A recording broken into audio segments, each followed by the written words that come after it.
to challenge them in the finals. Both of these teams are 100% focused here. We're about to see these teams in action. Anna Prosser-Robinson, how are you doing over there? I'm having a great time. Thank you for asking. And I think our audience is having a great time as well. Am I right?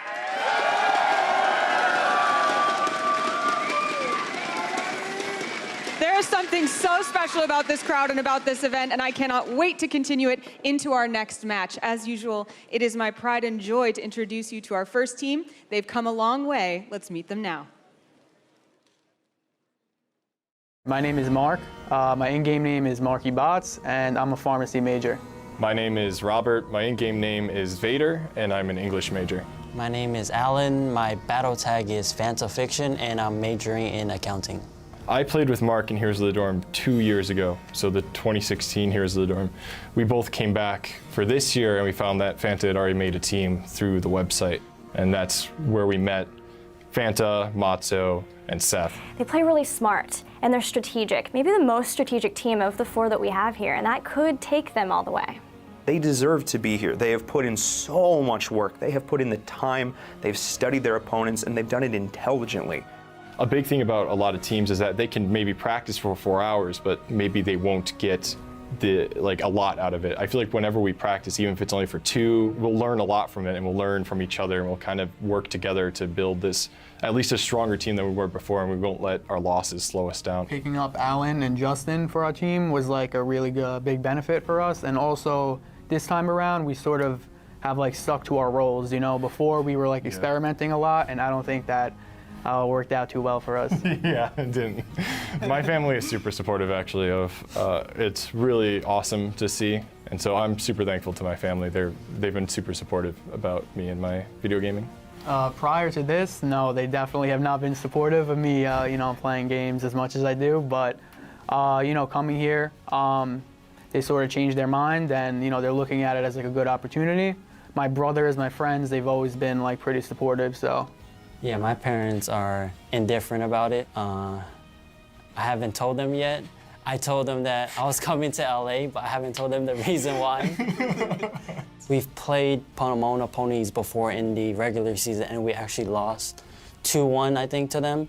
Our loss to Pomona was a pretty crushing one. It was one that was a very close set, and Pomona came out on top, and they've only had more time to improve, but the same goes for us, so we're hoping we'll be able to show up this time and maybe get a different result than the last one. We'll have to see. Make some noise for Buffalo!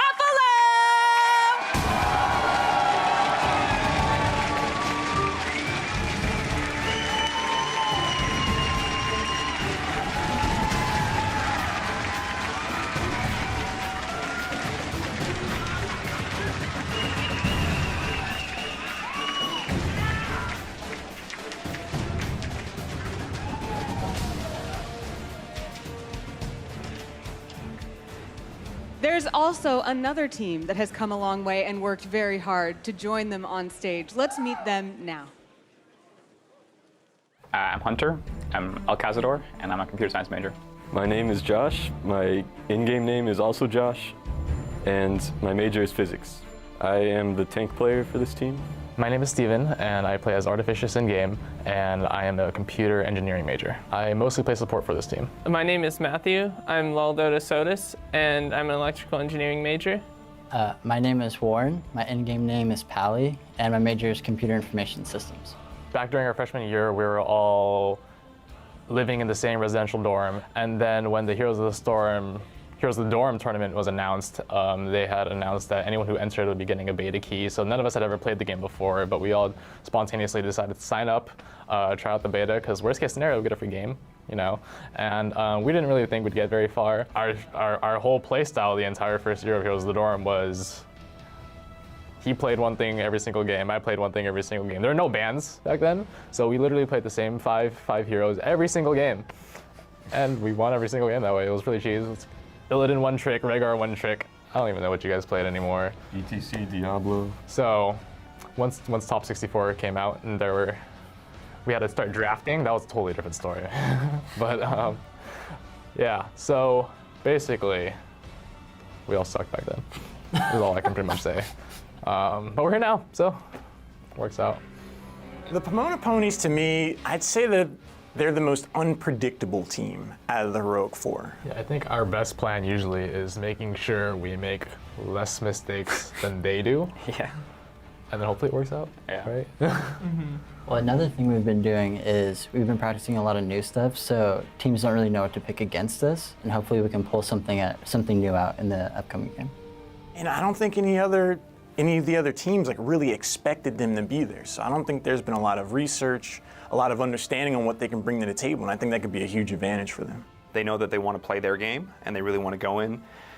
Will that be a problem for them if things don't go their way? I don't know. We'll see. We'll go and look at the old replay data from each of the teams and kind of analyze, figure out what they pick a lot, what they want to play the most, and so we can keep that in mind when doing our priorities.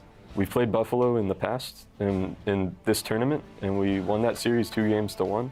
We expected to be playing UC Irvine, as did probably everyone. I don't know if it's going to be easier necessarily, but it's going to be different. Let's hear it for Cal Poly Pomona!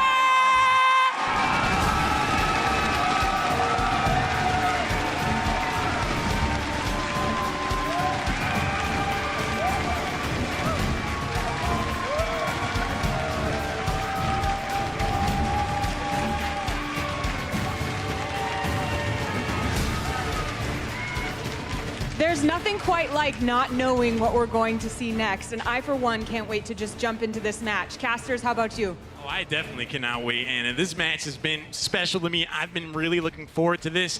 Buffalo, Cal Poly Pomona. On the side of Buffalo, if I had to use a word to describe their play, it's adaptability. I think out of the 4 teams that made it to the Heroic Four, they are best at being able to adjust their strategy, find a strength or weakness in their opponent, and capitalize. I like to call them the supercomputer because they just change things around. But on the side of Cal Poly Pomona, I would say unpredictability. The way they made it to the Heroic Four, going into Game 5 against UNT, that is the definition of, by their own words, a clown fiesta. And they were able to make things happen. So I think their ability to just scrap could really help them out here.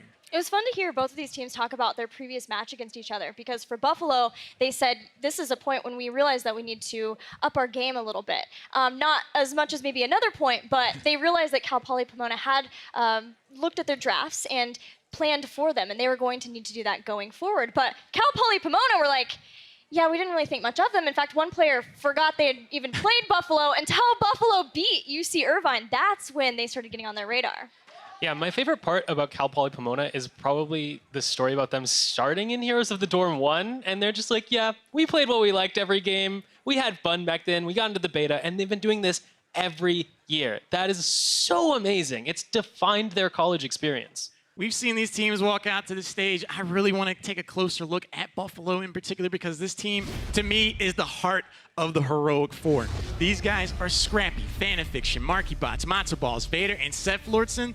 Like we've been talking about, their ability to adapt on the fly in the middle of a series is a large part of why they're here. Absolutely, and their ability to adapt has been what's allowed them to get this far and only drop that one match that we mentioned to Cal Poly Pomona. These guys are a little bit of the curiosity, the underdog story that you want to root for. They have improved so much, and they say that is largely in part to a particular match that wasn't the Cal Poly Pomona match they actually lost. Yeah, and that came down to Vader. We talked to him. He's our player to watch. He's the tank player. It was all the round of 32. They lost Game 1 versus Robert Morris University. And it was because of the Stukov play. Stukov was picked again. They knew they needed to get on him somehow. And so they picked Anubarak for Vader. Anubarak was not something that they had been playing with. It was not something that they had been practicing with.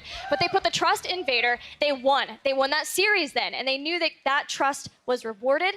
And they could go forward knowing that they'd have that trust in this tank player. I really keyed on that part of the interview because we really saw a swell of pride show up in the chest. They just stood up a little straighter, like, yeah, we really turned things around. And I think it's that kind of confidence that can get them past Cal Poly Pomona. I really empathize with Vader in particular because in the interview he said, I tried to play competitively for the past year or so, but I wasn't able to make it. The only constant was me. And I saw a bit of doubt in himself. And I said, Vader, you just got to believe in yourself. This morning on the way over, I said, play your game.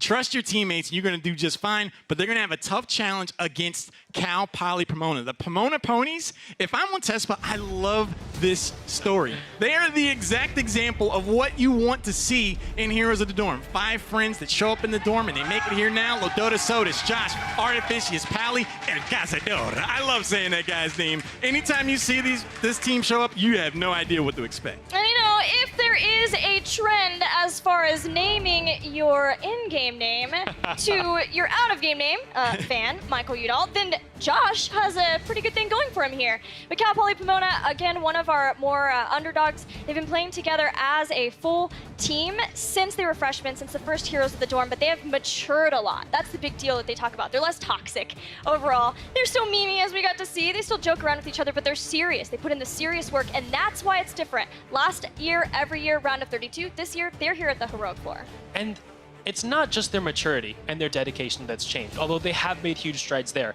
What they did is they added a player. They added Lodota Sotis, who they all said in their interview was their most mechanically gifted player. And that kind of thing, adding a player to your roster, rosters are you only have 5 players. So to add one, you have to cut someone. That is the hardest decision to make in all of competitive play. So the amount of faith that they put in Lodota Sotis and his ability to join this pack and play with them, that's what I'm looking forward to. What's really interesting and exciting about this team to me is, again, that Game 5 against UNT. Their ability to just make things happen at the very end. All the other matches in the Epic 8 were pretty straightforward 3-0s. To me, this was the team that was the most tested at that part of the tournament, making it here to the stage. I think if they encapsulate yes, that kind of play, that on-the-fly determination, that they could very well take down Improbable Victory and find themselves squaring off against Laval. Right, they almost weren't here. They lost people. They had to defend their core in Game 5. They won a game off of Winions. Then they had to go make a boss call. They said it was late. They were tired. They've been working on exams and studying, as all of our teams have been doing. They almost weren't here. So it'd be devastating to go out now once you've made it. And we were talking about how Kentucky was the only team with experience in the Heroic 4. Well, Cal Poly Pomona is the only team with experience going to Game 5 in an important set. Yes. So that experience, I think, is going to be a big strength for them if this goes to Game 4, goes to Game 5. They've had experience digging deep in important matches. They've had experience when the game gets wild, and that's the sort of thing that you can't count that out.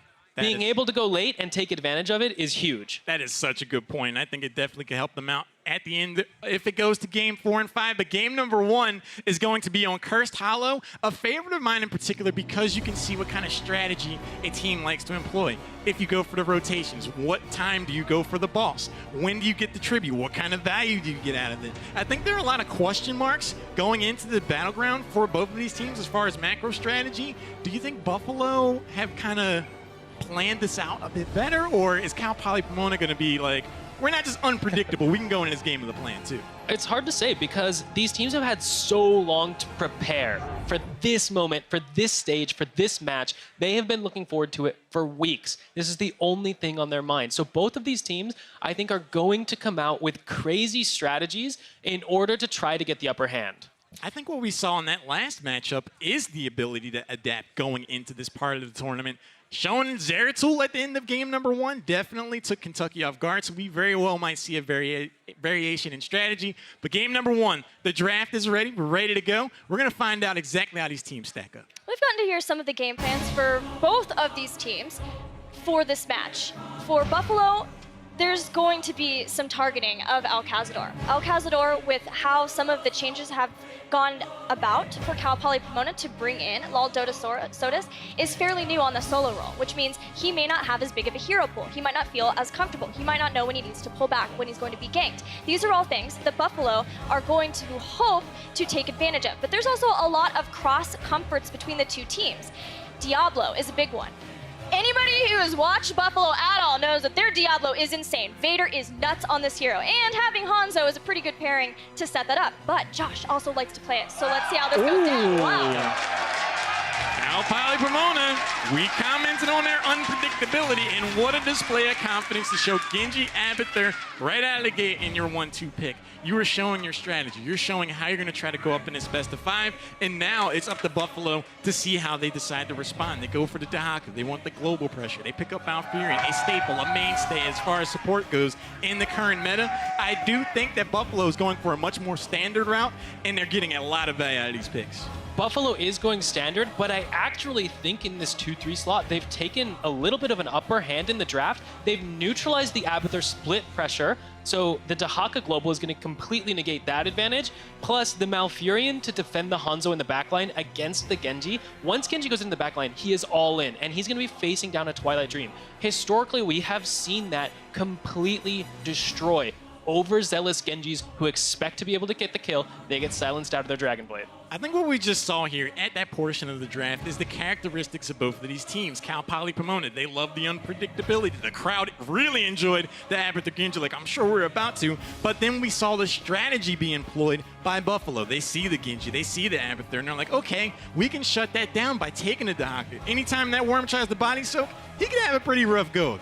Heads up ban to see that Diablo ban from Cal Poly Pomona. I do want to talk about this Malfurion. This is the first time in the history, at least in bracket play for Buffalo, that they have prioritized actively Malfurion over Stukov. Both of these teams love their Stukov.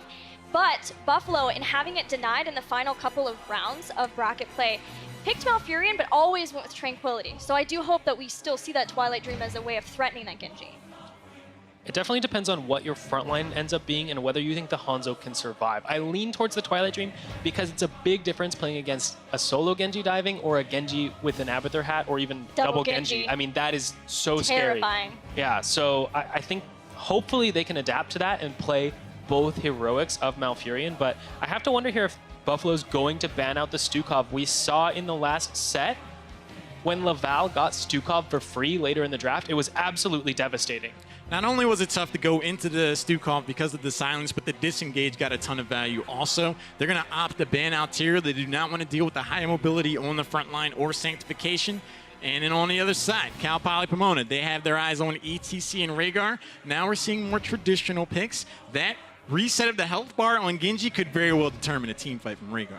Talking about the feel of how this draft has progressed, that Buffalo sees the Abathur Genji quickly, takes some time to get to Dahaka Malfurion. The ban comes out on Diablo, and then a slowdown of that Tyrael, wanting to stop any invulnerabilities for that Genji, and then still an immediate Rhaegar ETC. Cal Poly Pomona is sending a message to Buffalo in this game 1, and that message is one of confidence.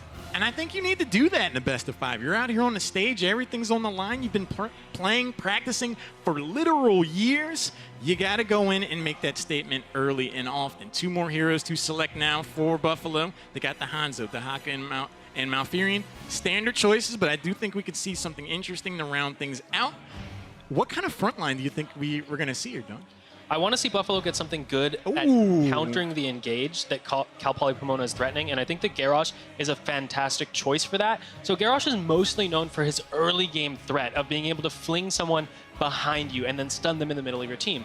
But he's also deceptively good at counter-engaging, because when your team tries to follow up on that ETC, when they try to go in on those stun targets, you can throw the enemy away or throw your ally away from the engaged team, and either way, you've just created so much space, so much room for your Hanzo to breathe. There's so many double-edged swords to the decisions that have been made in this draft. You go for the Genji Abathur early on, you're showing how you're trying to play the game. Buffalo, we've been complimenting their ability to strategize, and I think they've done that successfully with some of these counter picks against the Genji. But to make those counter picks, maybe you're not playing your own game plan. We might be seeing Buffalo try to react too early and not go with their own plan A, and that can come back to bite them later on. Well, there is one comfort pick later on that Buffalo got that they should feel pretty confident about, and that is that they got their Gul'dan for Seth Lordson, by far his most played hero. He loves that, or the Phoenix. But Cal Poly Pomona also knows that. They've been studying their opponent. They said, we're not going to ban Gul'dan. We may decide to pick him later on, or we're going to be able to draft around that, knowing that that is a highly prioritized pick for our Buffalo team. they're like, well, let's just wait and see. We'll give them the Goldan. If they end up dumpstering us, then maybe we'll ban it out later on. You do have that flexibility in a best-of-5 scenario. But Cal Poly Pomona, for me, the big question is how much value are they going to be able to get out of that Genji if they're not able to get the double Gingo combo going? If they're not able to get on the back line and cause absolute problems for Buffalo, they're going to struggle going into this game. I agree. I feel like Buffalo has drafted such a solid, well-rounded composition.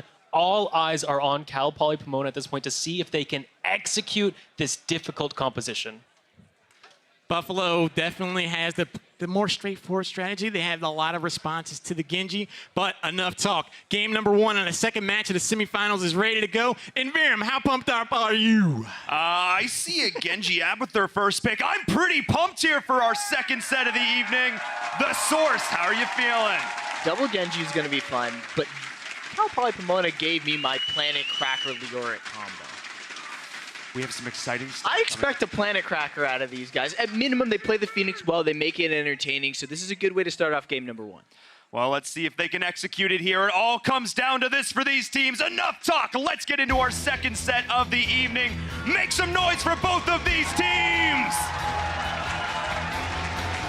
So over on the left side, we've got Improbable Victory, Buffalo, Phantom Fiction on the Malfurion, Vader on the Garrosh, Seth Lordson on the Gul'dan, Marky Bots on the Dahaka, and Matzo Balls will be on that Hanzo. And over on the other side, in the red trunks, it is going to be Cal Poly Pomona, the Pomona Ponies. It is going to be Artificious on Rhaegar, El Cazador on Abathur, Josh on ETC, Pally on Phoenix, and Lal Dota Sodas playing Genji. I love seeing Phoenix ride his little surfboard. That is such a good mount.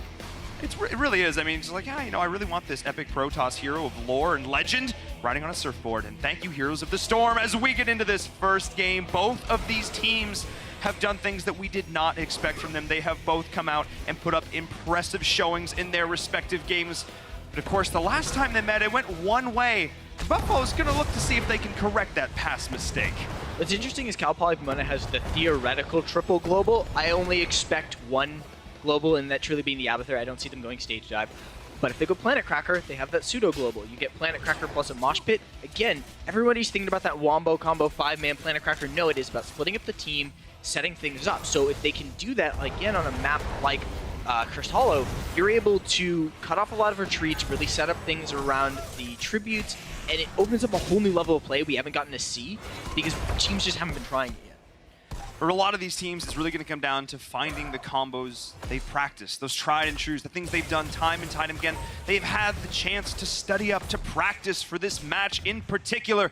They have done their homework here. The question will be which one can execute those comfort picks more correctly, because I look at the side of Cal Poly Pomona, and our analyst said it perfectly. This is a very tough draft to execute. Yeah, into a Malfurion, into the Gul'dan, you've got Twilight Dream, you've got Horrify, you have the Nightmare. That is that combination of heroics, and what just happened? What just happened? Well, that was what I believe we call it Genji Abathur. Just happened there, Source in the top lane. That Gul'dan was there one moment, we blinked, and then he was just gone. No, like, I literally blinked. You guys can't see me, but I actually, like, that level of aggression to be able to make a play like that, not only does that catch your opponent off guard, but that's the kind of move that shakes someone to the core. They no longer feel safe moving around the map. Keep in mind, we can see everything that's going on, and we were still surprised by that play. Cal Poly Pomona coming out of the gate swinging with that first pick up here as well. But Buffalo's, I think they're going to pay a little bit more respect now to this Genji. Lal Dota Sodas. Cal Poly Pomona says that he is the best player on their team, and he's kind of showing that right now. Yeah, mechanically skilled, also pretty good at communicating with the team, knows where to be and when to be there. Side of Cal Poly Pomona, they're ahead a little bit when it comes to this mercenary setup. They were able to get their bruiser camp in the mid, but good route and combo from Marky Bots, and they send Pally packing. That raw root from Phantom Fiction, the follow-up damage from Matzo Balls, that was exactly what they needed to do. Force out the tap here as this tribute is about to spawn. That is one that is not going to be available for Phoenix here as they are moving forward, but is the whole team rotating up towards this top tribute. Garrosh, ETC, let's watch these warriors because they are going to be the ones looking for that key initiation. So we begin the global dance. Abathur won't be joining. He'll only send his hat. He'll send his kind regards, send the hat as a gift. But the question is going to be, where did the Dehaka come in? And Dehaka has already joined the team, so Markybots is already here. Here comes the stall from Valdodosotis. They're setting this up, but that's a really good route and a lot of damage coming in. A great route, a great drag on ETC, and that is going to be the kill there, going over towards Buffalo. That is exactly what they needed. A beautiful route for Fanafiction to split that fight. Vader, the disruption there, that initial toss, almost getting that initial tribute, but the Genji stall was there. But they committed so many resources to trying to stall that out. They put themselves in a rough position. However, that is kind of what we expect with these early game Abathur compositions. That's not all too surprising. The other thing to keep in mind on how much they are willing to go in and engage, they're doing it with an ETC, which is always very risky. ETC is deceptively not tanky for a warrior, so you have to be careful. They needed to be able to get a little bit more on the knockback. I think that route cut off all of that retreat. That would have been where they disengaged, they'd stalled, they'd done their job. So Fanafiction is already making plays on just a very small scale to what translates into a big opportunity. Good invade here from Cal Poly Pomona to stay proactive, and Valdodosotis is just putting pressure. He gets a kill. Is he going to go for the second one? He dashes over the wall, the double dash. He takes him out, but he trades his life. They'll get the camp. I say word. I say worth talking about finding those openings. Cal Poly Pomona losing the tribute, but finding the lives of Buffalo hanging in the balance as they are going to take that mercenary camp as well. That is exactly what Cal Poly Pomona needed to do. Let's watch that back one more time. Look at this initiation here, knowing that you have the ability with that Abathur hat to do things that no Genji should be able to do. The last shuriken finding the life on the side of Buffalo. He traded, but he almost got a 2v1. Had he managed to get that dash at the right angle, that's a kill, instant dash out, it would have been beautiful. Now we're 1.5. A 2v1.5. We're looking at another opportunity. He flips in. Valdodosotis continues to put the pressure on. Here's the stall opportunity they were looking for. That was the disengage they did not get last time. The damage is starting to stack up. What a play! What a play, but the power slot's going into 90 aggression from Vader. They will toss ETC back, but now he doesn't have the disengage, as it is Josh stepping too far forward. Vader with the disruption. Beautiful play coming out from the side of Buffalo. That was so close for Cal Poly Pomona, but ETC forced to use that power slide to peel, and then he was in deep, could not respond to that, and then that was everything Buffalo needed. They are up 2 tributes to 0. A good opportunity, and again, it played a little bit better for Cal Poly Pomona this time in terms of the execution. They got almost out of there the second time, they got out the first time, so do it a third time, and at that point, they may start to finally find the EXP lead they're looking for with that Abathur. They do have good mercenary control. Artificious is going to be able to move around the map pretty quickly and set that all up for them, so they're keeping up. The tributes start starting to stack up on Buffalo, and I think Buffalo is just waiting for their opportunity to pull trigger. Yeah, they're going to look to get that level 10. Alcazador on this Abathur is doing such a great job of keeping the team in this in terms of experience, but they are behind in terms of those crucial tributes. So, can they get the heroics? Will the Dumble Genji come online? Can Buffalo deal with that if it does? I don't know. Because then the question becomes, how good is Alcazador's Genji? We've seen Valdodosotis taking plays we normally wouldn't expect. If you also feel very confident, which you're running a double Genji, you better feel confident. If it's as good as Valdodosotis, I would be scared if I were Buffalo. But I mean, you've also got a Phoenix, and you've also got a Rhaegar. These are also heroes that we see in that clone position as well, so we will see what they bring out here. They do have level 10, but can they stall out this tribute? There's Valdodosotis in the back, able to get himself out, but that is a great Tom Vader. The Horrify coming in there as well, the fall of the Dragon, the Planet Cracker, and the X-Ray Vanilla, beautifully timed Ancestral Healing as well. Valdodosotis is now in full retreat as the Phoenix is on the flank of the Pally, but they do find that takedown onto the clone there. Wait, Abathur? That was the Abba clone. That was the only death. Wait, Abathur's gone. They killed him while it was happening. Oh my, that was not ideal. He didn't clone. So they killed it. They killed Abathur while that entire fight was being set up, but they still have the mosh pit on hand. Abathur's about to be back up. This is not a win for Buffalo just yet. They still have a lot of these key heroics going in there as well. The drag, the fall up the route on the ETC. Josh now full retreat. The stuns are there. Will he fall? Vader's also the target, getting solo damage to Phoenix. As Markybots finding the drag, but it is Valdodosotis splitting this fight beautifully, pressure in the backline as well. And they do now have this Abathur pressure as well. Alcazador, that double Genji is there, forcing them back, trying to find Seth Lord to not quite able to do it. The rallying cry for Cal Poly Pomona as they take this tribute.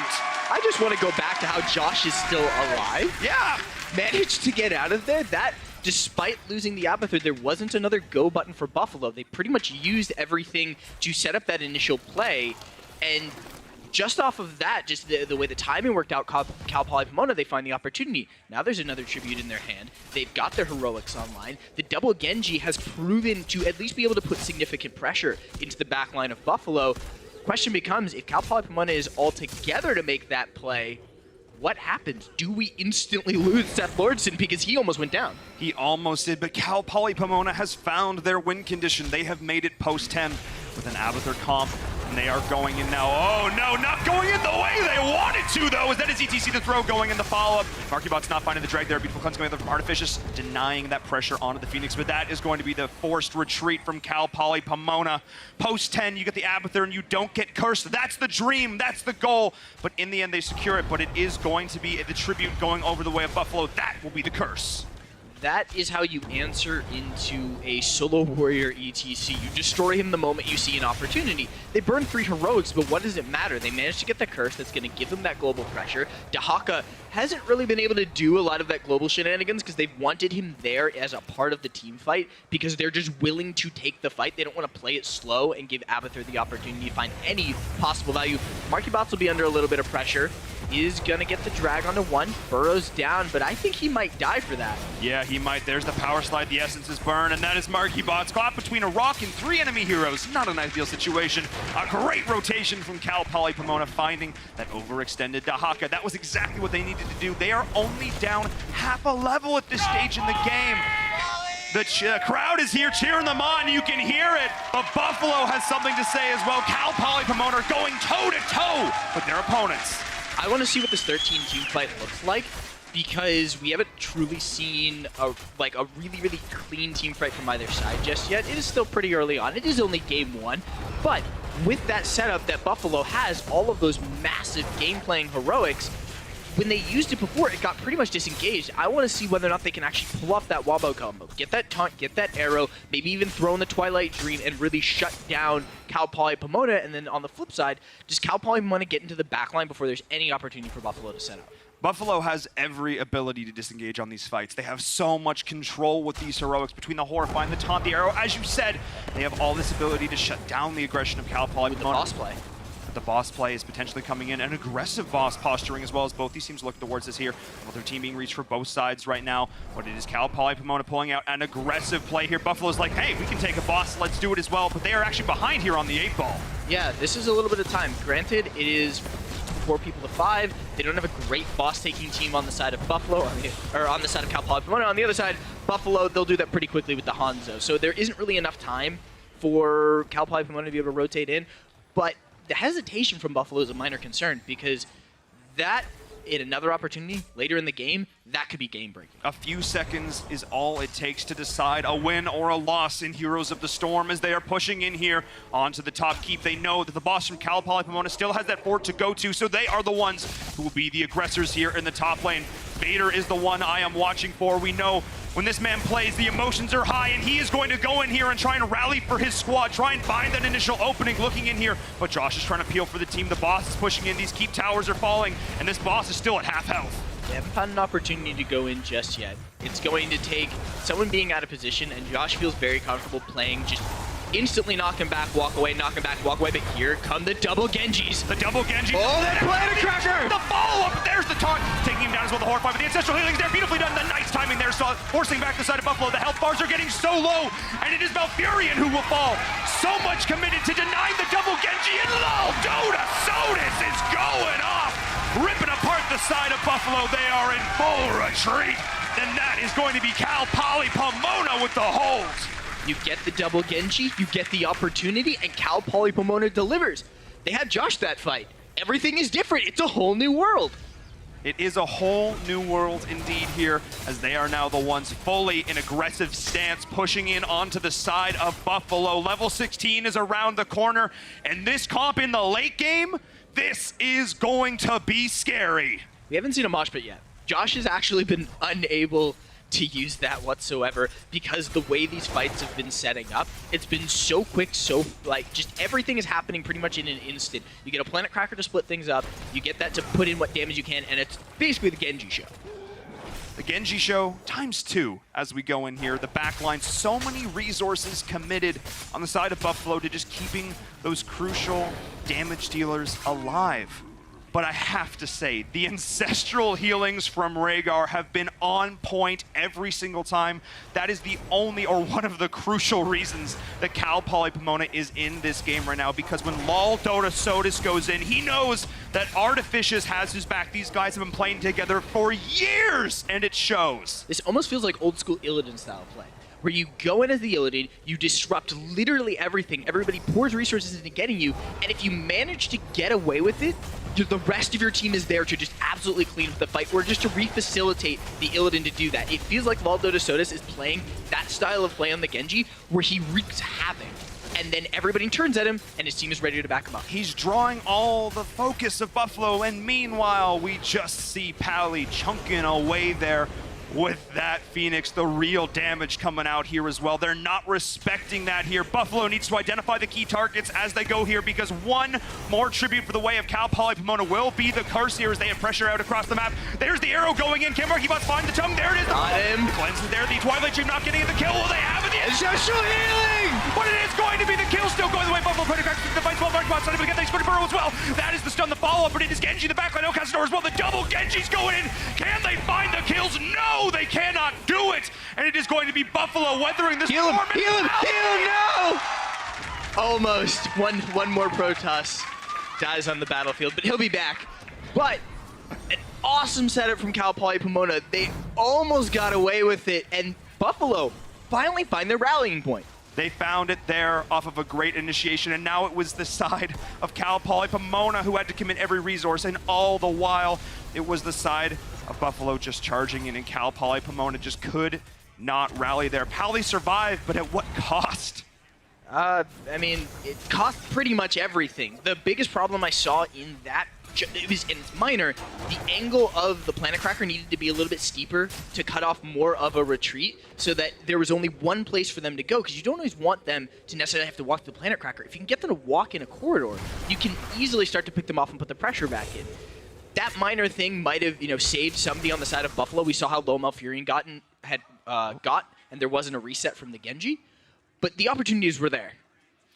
I mean, this is really going to see here. We've got a pause coming out, but I mean, both of these teams, they have the potential here going forward. One thing we have not really seen has been the mosh pit coming out. Analysts, what do we think about this?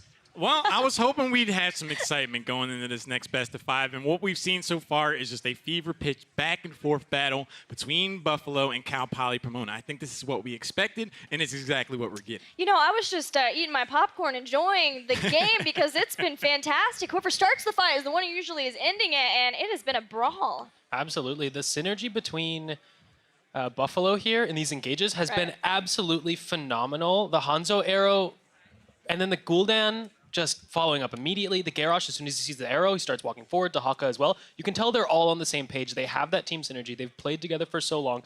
That's the sort of coordinated engage that you see at the pro level.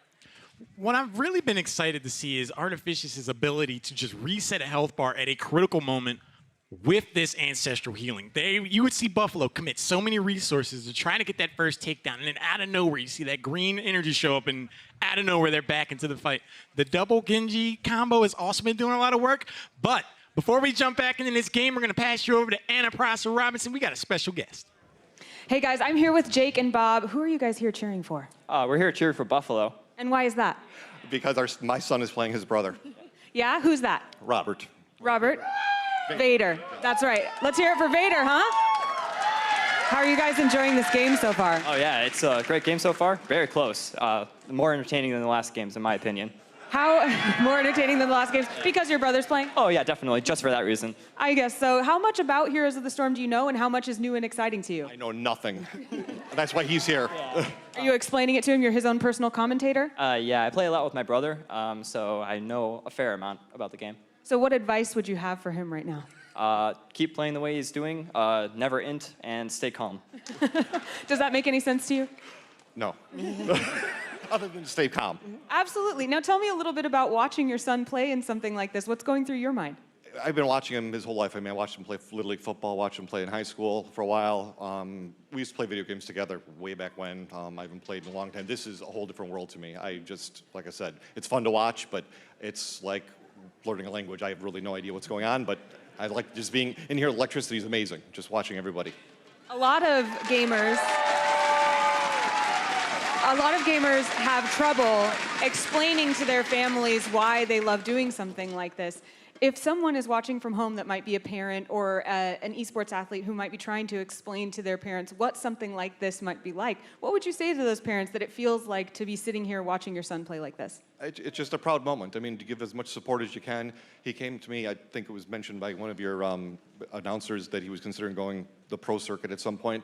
It just wasn't in the cards for him at that point. He decided to go back and go sit to his studies. And I was supportive either way. I mean, whatever he wanted to do. Like I said, it was not something that when I was going through what he was at his age, this didn't exist. But I'm supportive. Like I said, I want him to do what's going to make him happy. That's the most important thing. That's what we love to hear. Thank you guys so much for being here, for cheering him on. Casters, back to you at the desk. Let's get this game going. I love so much that Vader's family is here to support him. He said in a video going in this match that his family's been very supportive, and his dad definitely is showing up and making that happen. But the game is ready to go. We're ready to jump back in. It's been a lot of fireworks so far. We're going to pass you back over to Environment the Source. Oh, man, you love to see that. The family support coming in. Feels good, man. And Buffalo is in the lead right now, and that's got to feel even better. Yeah, they have a clear advantage off of that last fight. They're definitely going to feel a little bit better momentum. They finally found the opportunity to make their combo work. I got to see them do it again. It was close. Had Malfurion gone down in the previous fight, we could have seen another Genji reset. So for them, keep up what you're doing, but make the fight happen in an instant. Maybe come at a couple of different angles. Just make everything happen so fast that there is no time for the double Gingo to make its place. Well, can they make it happen here as they are going for this boss? But Cal Poly Pomona is oh so aware. They are going to shut down this aggression. And we know that kills in this game can happen in a blink of an eye, as this experience is looking dead even as well. This is definitely the closest game that we have seen yet. Tribute is on Curse Point. The team that gets this will get a huge advantage here as Marky Bots is looking to come in here as well, but Josh being the front line for Cal Poly Pomona, scouting this vision as well. But this is where Matsuballs, he likes to play on that Hanzo. Yeah, and this is a slightly difficult angle for Cal Poly Pomona. It looked like they were going to have the inside track on the rotation, but Marky Bots completely cuts that off with a burrow, so that stops him from being willing to walk into that brush. Lodo de Sodas steps up once again to begin his endless stalling and putting pressure into the back line. That's going to be the cleanse out onto Josh. Continues to step forward. They're looking for the mosh pit. It's the first setup. There it is, the Planet Cracker as well, splitting the team beautifully. They are going in, though, on a set. Lords in the X-Strike. They're trying to peel for him, but the Gul'dan is in full retreat. And that is two members of Buffalo going down. A beautiful initiation coming in from Cal Poly Pomona. It is Marky Bots now in the midst of all his foes. And that is going to be a beautiful play from Cal Poly Pomona, fighting in the choke where the Planet Cracker cracks the dreams of Buffalo. And it didn't even need to just kill them all. It's all about the setup. It forces them to have to go in a specific direction, and Seth Lordson is now cut off. What's better than one ninja? Clearly it's two. Clearly, it is two ninjas, as we now have the curse going in favor of Cal Poly Pomona. They're pushing their way Full sidewall play. Ooh, I like they're it. going in onto the keep here as well. This tells me they're going to look to win the video game as they take down this keep in the bottom lane as well. Are they going to rotate towards the core? Yes, they are. 20 seconds time. left, 12 seconds on now. Will they have the damage here to do this? They have Pally. Gonna be Taking close. a lot of damage, though. They need to be careful here. The Warriors are not the ones so That taunt. Will this be huge, though? They're trying to take down the core. The members of Buffalo are about to reach. It's all about this Horrify. Core damage. Oh, it's on cooldown. Oh no, they need this right now. As Cal Poly Pomona pushing the core, they got the damage, and yes, they do! Knowing when to end, that is going to be GG. Game number 1 going to CPP.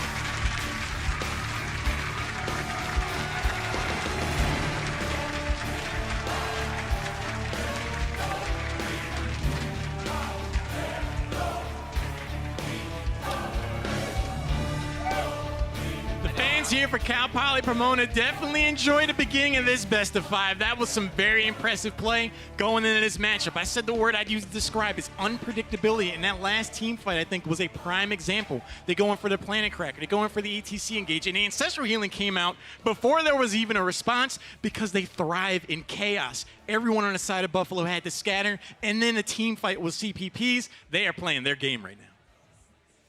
Yes, they are. CPP actually looked a little bit like they were struggling in the early game, I want to say. They gave up all first 3 tributes, which is pretty typical for an Abathur composition. They got cursed, but they held their ground so well. The Mule was absolutely so influential. They ganked the Tahaka during the curse, so they completely stalled out all of the pressure that Buffalo was looking for from that first curse. And once they were on even experience footing, they didn't lose anything else for the rest of the game. Yeah, it really felt like macro-wise, even though we did see Buffalo winning fights, losing Tahaka in that curse was very rough. It took them a long time to even just get a second fort down, and then they did get a boss later on. That was kind of slow. Thankfully, they had the Hanzo, so they could make the recognition still in time and get it. And then not being able to take the keep down after they won a team fight and have it build back up, that hurts a lot for this team. That is such a good point. Cal Poly Pomona's ability to just really stagger out the in-game effort of Buffalo, I think, was a huge decider there. You try to go for the keep, right there you go. You have to back out, and then the mule's a thing. You reach out, and every time you just come up shorter than Danny DeVito. It's tough.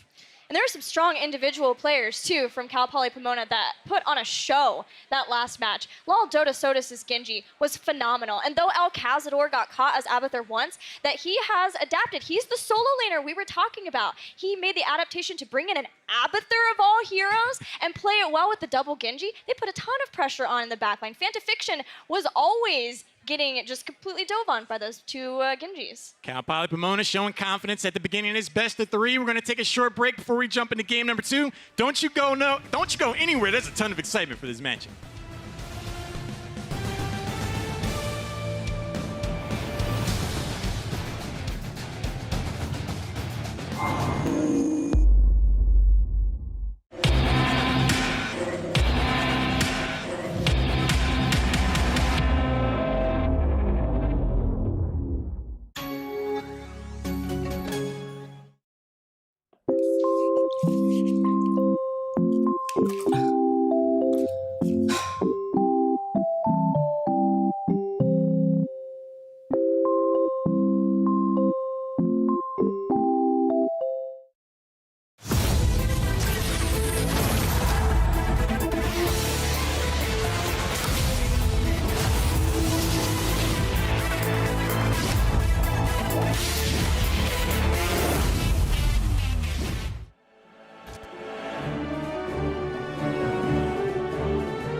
The road to the Heroic Four has been treacherous indeed for Cal Poly Pomona, and from what we've seen in their play and draft selections, it's of their own doing. The high wire act of this team continues, and it's going to be up to Buffalo and their ability to adapt if they want to try to turn things around. Welcome back. My name is Lauren, and a wild Michael Udall appears. How are you doing, man? I'm doing great. Thank you guys so much for having me. Heroes of the Dorm is awesome. We don't hear Mike. He's good. Can you do it in interpretive dance? Go.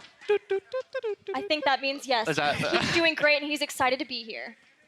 Michael, obviously a legend here at Heroes of the Dorm. You won 2 years ago. You see this level of play. You're in the HGC. Do you think the HGC is like a huge part of why the overall level of play has continued? Yeah, I mean, I definitely feel like the consistency of HGC have given a lot of teams, something to watch in the sense of getting better, right? Being able to watch pros and see what they do and why they do, I think is really important for the amateur and collegiate scene for sure. Buffalo, Cal Poly Pomona shown that they have some very dynamic team fighting capability. But you know about these teams quite a bit, huh?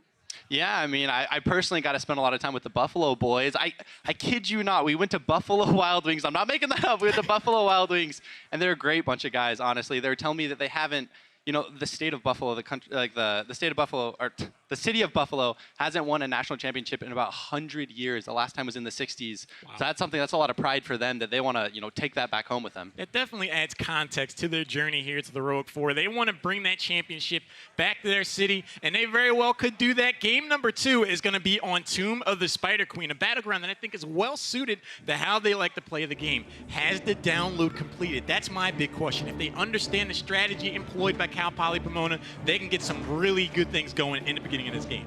I agree. I think Cal Poly Pomona came out into this series with a very wild draft that we have not seen very much of in this tournament so far. So Buffalo got caught a little unaware. They played to their game plan, but it didn't look like they were playing at 100%. They were a little off guard. They will need to adjust to that and make sure that they play the macro game that they can do so well once they've kind of figured this out. Buffalo also heavily emphasizes the 1-4 split, and so I think this is going to favor them really well. I think it's going to be a place where they feel a lot more comfortable. That last map, Cursed Hollow, was Cal Poly Pomona's pick, so here they should be feeling better. You know what? That game 1 was so good, but you know what also has been pretty darn good here, Lauren? What's that? That's our Heroes of the Dorm crowd. You guys are awesome. You guys having fun so far? All right, I thought as much. Game number 2, the draft is ready. Tomb of the Spider Queen, Buffalo, Cal Poly Pomona. Michael, question for you. You go into game 1, you're Cal Poly Pomona, you take Genji Abathur in your 1-2. How much swag is that? I mean, that's a lot of confidence. That is a composition that takes a lot of coordination as a team, right? You need your Abathur to be able to play that macro style, take over the game.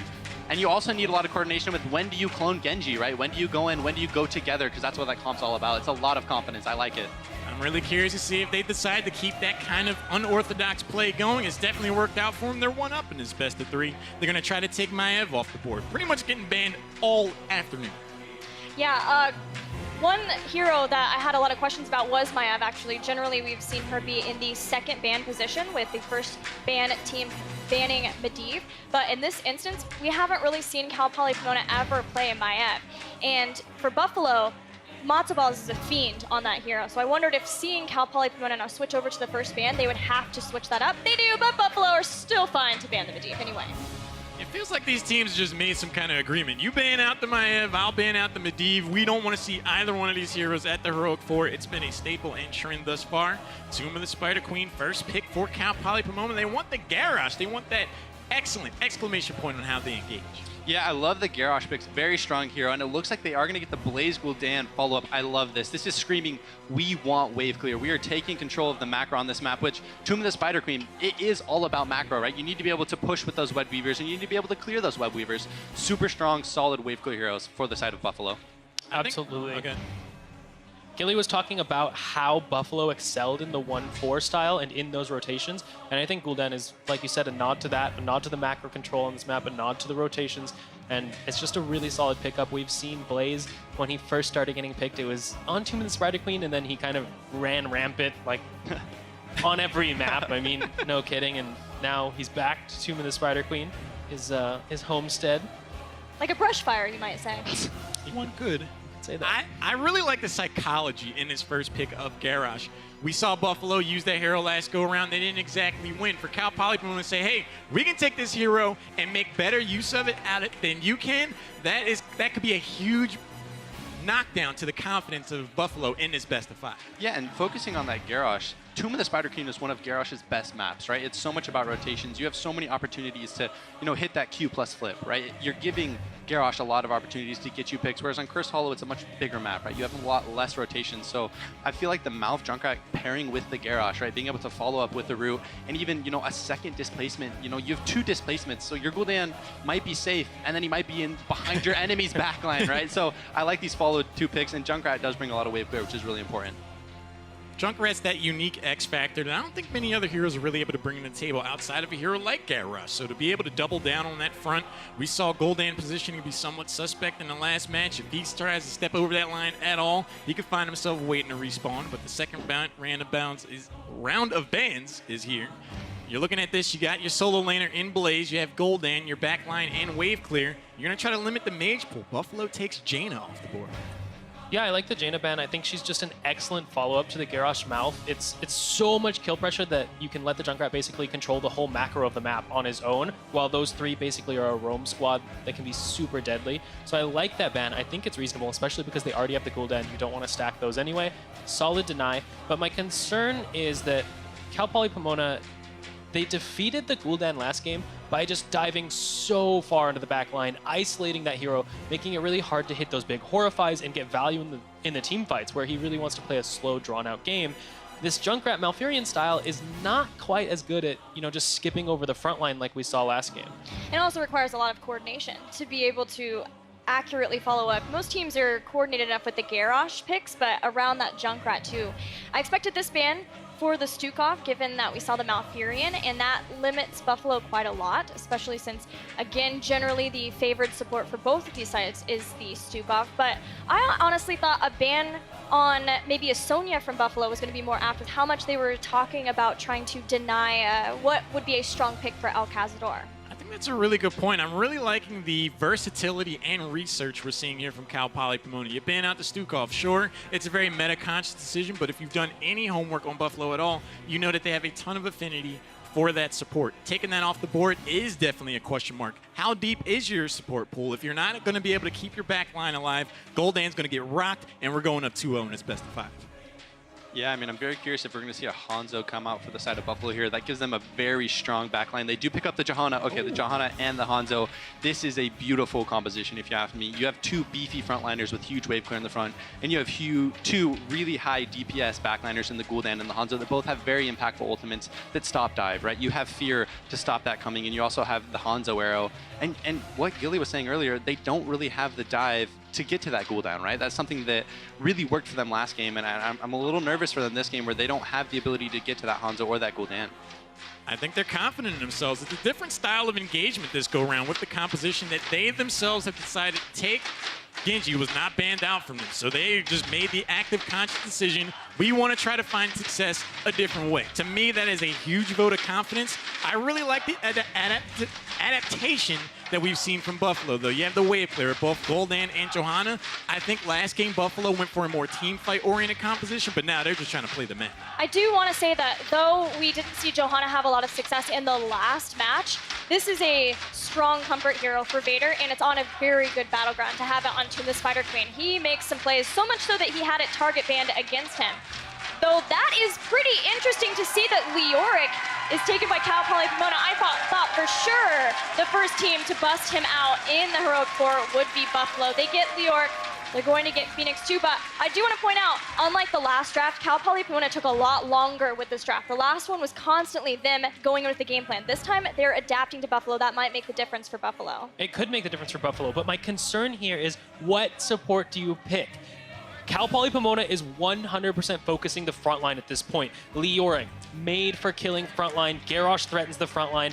Phoenix crushes front lines with that sustained damage. So who can Buffalo pick here to actually keep their front line alive and control that space? Because Johanna is great against that burst damage and mages potentially, but against the sustained damage from Phoenix, I'm concerned that without the Malfurion or Stukov, she's going to have a hard time staying on that front line. It's going to be a huge question mark going into this next game. I feel like Rhaegar might be the best option. You have the cleanse to try to turn off the engagement from Garrosh. You also have the ancestral healing.